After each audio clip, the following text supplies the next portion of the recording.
চাঁদপুরের কচুয়ার তেতইয়া গ্রামে পাওনা টাকা চাওয়ায় সুজন নামের এক যুবককে বৈদ্যুতিক খুঁটির সাথে বেঁধে অমানবিক নির্যাতনের 1 মাস 6 দিন পর মৃত্যু হয়েছে। এই ঘটনায় নিহতের পরিবার ও এলাকাবাসী সুজন হত্যাকারীদের সুষ্ঠু বিচারের দাবি জানিয়েছেন। নিহত পরিবারের সূত্রে জানা যায়, গত 3 ডিসেম্বর সকাল তেতইয়া গ্রামের অধিবাসী মৃত আবু তাহেরের পুত্র সুজন একই এলাকার হারুনুর রশিদের পুত্র সাদ্দামের কাছে রাজমিস্ত্রি কাজের পাওনা টাকা চাওয়া নিয়ে বাকবিতণ্ডতা হয় উভয়ের। এ সময় সাদ্দামের নেতৃত্বে হানিফ, ইউনুস ও কেরামত আলী সহ বেশ কয়েকজন লোকজন সুজনকে তেতইয়া আদর্শ মোল্লা মার্কেটের একটি বৈদ্যুতিক খুঁটির সাথে প্রকাশ্যে পিটিয়ে গুরুতর আহত করে। এক পর্যায়ে ছাত্রলীগ দাবি করে থানা পুলিশকে খবর দিয়ে পুলিশে সোপর্দ করে। নিহত সুজন স্থানীয় 4 নং ওয়ার্ডের ছাত্রলীগের সাধারণ সম্পাদক ছিলেন। নিহতের মা মরিয়ম বেগম জানান, আমার নিরপরাধ পুত্রকে মারধর করে জেলে পাঠায়। পরে 11 ডিসেম্বর তার জামিনের পর তাকে হাসপাতালে ভর্তি করি। অসুস্থ অবস্থায় 23 ডিসেম্বর চাঁদপুরের বিজ্ঞ আদালতে হাজিরা দেয় এবং 8 জানুয়ারি রাতে তার মৃত্যু হয়। আমি আমার ছেলে হত্যার সাথে জড়িতদের দৃষ্টান্তমূলক শাস্তির দাবি জানাই। নিহতের ভাই বিল্লাল হোসেন, মহসিন, সুমন সহ আরো অনেকে জানান, সুজন লেখাপড়ার পাশাপাশি রাজমিস্ত্রি কাজ করত।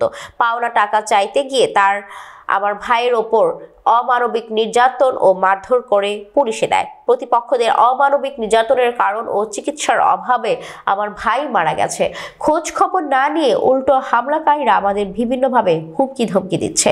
কচুয়া থানার ওসি এম আব্দুল হালিম মুঠোফোনে জানান, বদরপুর গ্রামের একটি ইফতার পার্টিতে হামলা ও বাধার ঘটনায় সন্দেহমূলক আসামি হিসেবে জেল হাজতে প্রেরণ করা হয়েছিল। তবে আসামি মারা যাওয়ার পর বিষয়টি আমার জানা নেই। সন্ত্রাসীদের বিচার চাই, বিচার চাই। সুজন হত্যা বিচার চাই। টাকা কইরা বাবা রে, ওই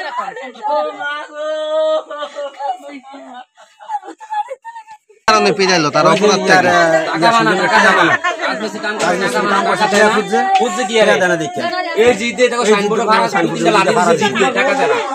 সন্ত্রাসী মুক্ত করতে চান, আমি সন্ত্রাসীদের মুক্ত চাই।